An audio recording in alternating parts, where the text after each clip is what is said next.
Namaste. You are tuned into Divine Tools. Let's walk together on the journey of light, learning and inspiration. तो मेरी आज की कहानी का नाम है असली धन। इसमें रवि नाम का एक लड़का है जिसके पास बहुत सारी दौलत होती है, पर उसके मन में एक छोटा सा विचार आता है कि जब मैं मर जाऊंगा तो ये दौलत तो यहाँ पे रह जाएगी और फिर इस दौलत का आनंद तो कोई और लेगा। तो मैं इस दौलत को अपने साथ कैसे लेके जाऊं? तो वो सोचता है कि मैं इस दौलत को अपने साथ लेके जाने का रास्ता ढूंढूंगा। तो वो बहुत सारे लोगों के पास जाता है इसी प्रश्न का उत्तर पूछने के लिए, पर उसको इसका आंसर नहीं मिलता।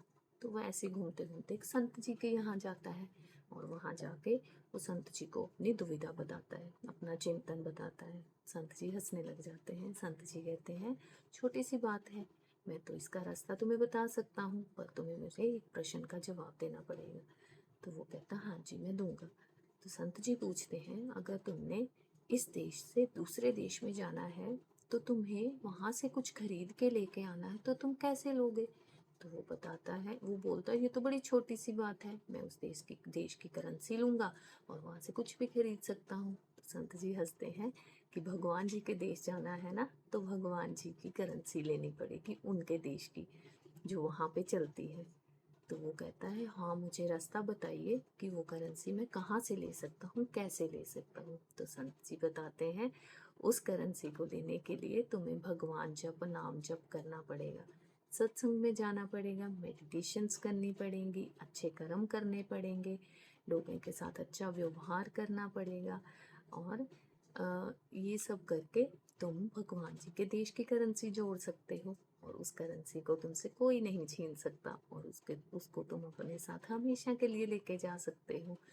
तो मैं ये कहना चाहती हूँ, मेरी कहानी का कहने का मतलब ये है कि हम उस दौलत को जोड़ने के लिए लगे हुए हैं जो हमारे साथ कभी भी नहीं जाएगी।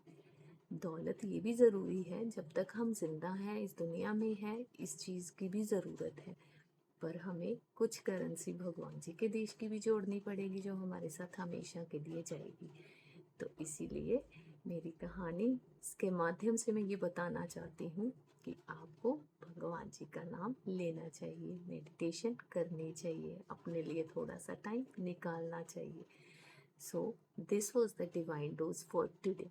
Keep shining, keep growing. Thank you.